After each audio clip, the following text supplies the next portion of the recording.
Saudara, di tengah pandemi COVID-19 ini bergulir isu bahwa pariwisata Bali mengalami penurunan secara ekonomi. Untuk itu banyak hotel-hotel di Bali yang kabarnya itu dijual. Nah, seperti apa ya? Dan saya telah bersama Bapak Ngurah Wijaya, seorang pengamat pariwisata Bali.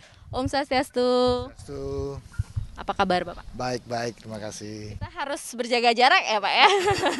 Nah, Bapak mungkin sebelum ke isu yang saat ini lagi viral, mungkin seperti apa sih pariwisata Bali 3 bulan terakhir ini Pak? Ya, pariwisata Bali ini sekarang udah nggak ada pariwisata di Bali, nggak ada orang yang apa namanya, tidak ada turis yang datang ya selama 3 bulan terakhir ini. Gitu. Jadi banyak pengusaha-pengusaha di Bali ini menutup usahanya untuk bisa survive ya menghadapi COVID ini. Gitu. Ya. Nah, itu kan berapa pariwisata, hotel termasuk properti itu ditutup. Mungkin seperti apa operasionalnya? Kan harus survive juga di itu. Karena kita tahu kalau tanpa perawatan mungkin lebih buruk lagi. Mungkin seperti apa Pak? Ya, itulah.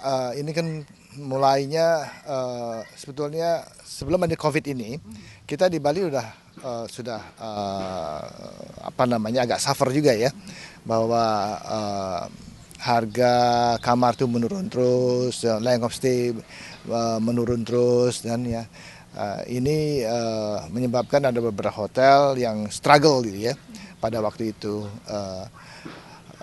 karena menurut data-data dari pemerintah daerah atau dari asosiasi PHRI di Bali itu ada sekitar 140.000 kamar di Bali. Ya. Jumlah ini besar sekali ya dibandingkan dengan jumlah kedatangan turis yang datang ke Bali. Nah ini yang jumlah 140.000 ini belum terhitung sekarang apa namanya hostel-hostel atau homestay, ada rumah-rumah kos juga yang sekarang menjadi sasaran juga oleh turis-turis ini ya. Nah sekarang ini mode orang traveling itu berubah nih sekarang ya. Kita sebut sekarang ini travelers gitu ya, bagi yang muda-muda nih ya. Jadi travelers ini bukan mengutamakan tempat tinggal, tapi mengutamakan destinasinya, objek wisatanya, masyarakatnya. Itu yang dicari oleh mereka. Kalau turis itu kan ya stay put ya selama seminggu 2 minggu ya di situ aja dia tinggal nggak berubah-ubah ya. Nah ini akan sesudah COVID ini akan berubah nih tren orang traveling itu nanti. Jadi ya pada waktu itu sebelum COVID itu emang terjadi masalah ya. Banyak hotel-hotel yang agak kelimpungan pada waktu itu dan sekarang kena COVID ya sudah kena penyakit jantung, sekarang kena COVID lagi ya langsung meninggal lah gitulah. Nah, itu dari Bapak bilang ada 140.000 kamar. Itu kalau terdata berapa hotel yang ada di seluruh Bali ini, Pak? Jumlah hotelnya saya nggak tahu ya, tapi karena bervariasi ya. Sekarang modal orang traveling itu kan sudah saya sampaikan. Hostel gitu bisa ada homestay juga, ada rumah-rumah kos juga gitu ya. Jadi itu saya rasa belum terhitung juga itu. Ya, kalau itu terhitung semuanya mungkin membengkak semua kan. Sekarang kita lihat banyak rumah-rumah penduduk juga disewakan kan. Nah itulah model orang traveling sekarang ya, kita sebut travelers gitu ya, yang tidak akan tinggal di satu tempat aja. Ini yang mestinya harus kita pikirkan hal ini ya. Itu tadi kan 3 bulan zero pendapatan otomatis Pak. Mungkin seperti apa siasat setiap properti, terus mungkin hotel-hotel yang harus merawat propertinya? Ya sementara ini kan kita pakai dana ini kita, tabungan kita ya. Sekarang selama 3 bulan tidak ada, expenses kita berjalan terus kan ini. Ya harus membayar karyawannya, merawat hotelnya dan sebagainya. Itu masih tetap berjalan walaupun dalam jumlah yang kecil ya. Tidak ada services lagi ya. Nah ini yang suffer tuh semuanya. Hotel perusahaan itu suffer juga, karyawan juga menderita sekali sekarang ya. Ini kita semua berdoa semua ini supaya COVID ini cepat hilang gitu ya. Nah ini sekarang tugas berat pemerintah daerah sebetulnya ya, untuk gimana menurunkan ketutularan COVID ini, menghilangkan COVID ini secepat mungkin. Nah ini ya kalau kita bicara dengan private sector, dia akan melakukan hal itu sendiri ya. Tetapi kan yang sifatnya publik ya, kayak pasar, kayak transportasi lokal, pantai, objek-objek wisata publik gitu ya, itu kan susah diawasi juga. Nah karena itu harus sosialisasi pada mereka tuh harus betul-betul gencar sekali gitu. Ya, karena kita melihat kalau properti sudah safety banget, tapi di public area ya. Karena kalau wisatawan tidak hanya di properti, tapi mereka pasti ke public area. Nah sekarang apa yang menjadi PR nih Pak untuk pengelola properti? Mungkin kan lama tidak dibuka, kamar, perawatan, mungkin seperti apa PR nanti yang kalau nanti akan dibuka lagi? Ya itu kan di samping ke maintenance biasa yang kita lakukan sekarang, tapi dalam 3 bulan ini banyak alat-alat produksi kita sudah mulai rusak-rusak ya, karena karena kelembaban ya. Kasus, spray, AC yang karatan nanti ya karena tidak hidup ya, jadi karatan itu semuanya mesin-mesin karena dia mati ya, tidak berjalan ya, terutama kita ini ada di pantai ya, itu bukan main biaya untuk itu. Maka dari itu ya kita meminta ini pada pemerintah supaya pertolongan ini bisa dilakukan. Pertama untuk memaintain sampai itu kan mendekati selesai COVID ini. Kedua adalah memberikan kita modal untuk bisa menghidupkan kembali ini sehingga kita bisa menampung tenaga kerja lagi dan mulai mengadakan marketing gitu.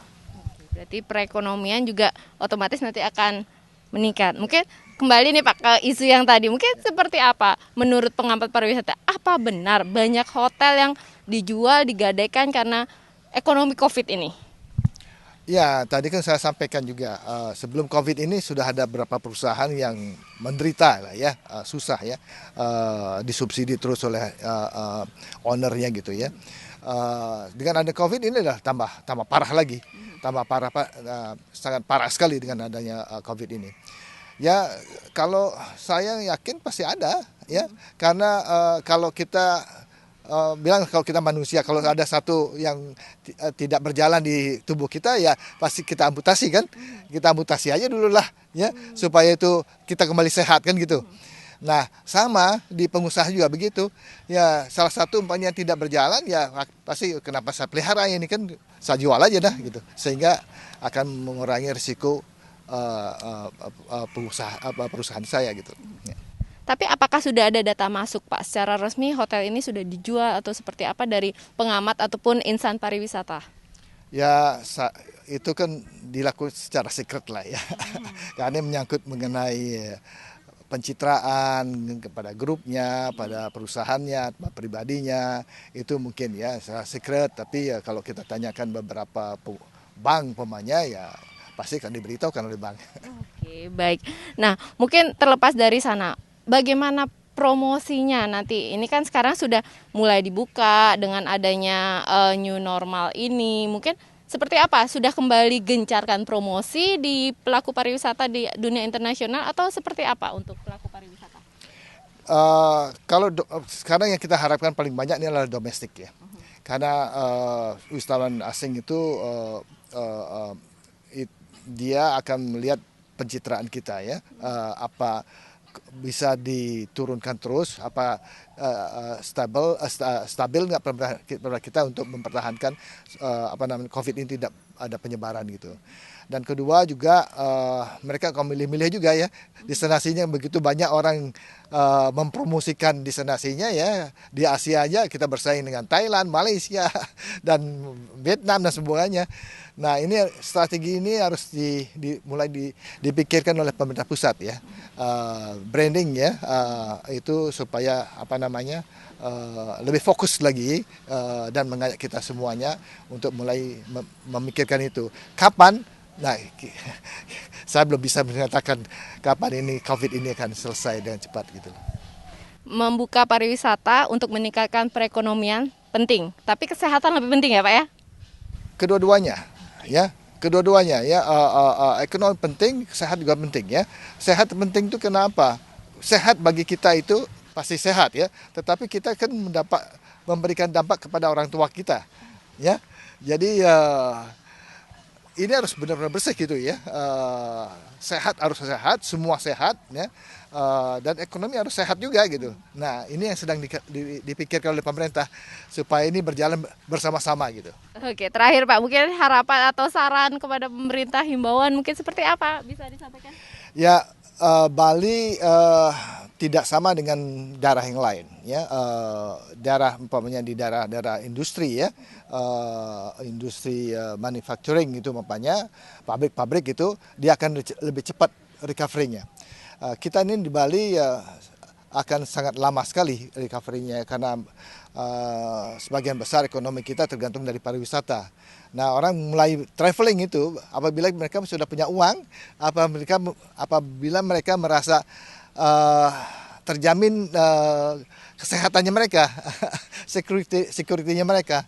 Jadi ini sangat penting sekali ya, pemerintah pusat memperhatikan kita karena 4 juta masyarakat Bali ini sangat tergantung sekali dengan pariwisata.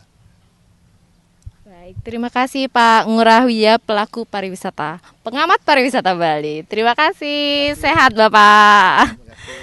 Ya, saudara, demikian perbincangan saya dengan Bapak Ngurah Wijaya selaku pengamat pariwisata Bali. Nah, insan pariwisata tentunya mengharapkan perekonomian tetap bangkit lagi dengan dibukanya pariwisata, tapi kesehatan juga harus diperhatikan.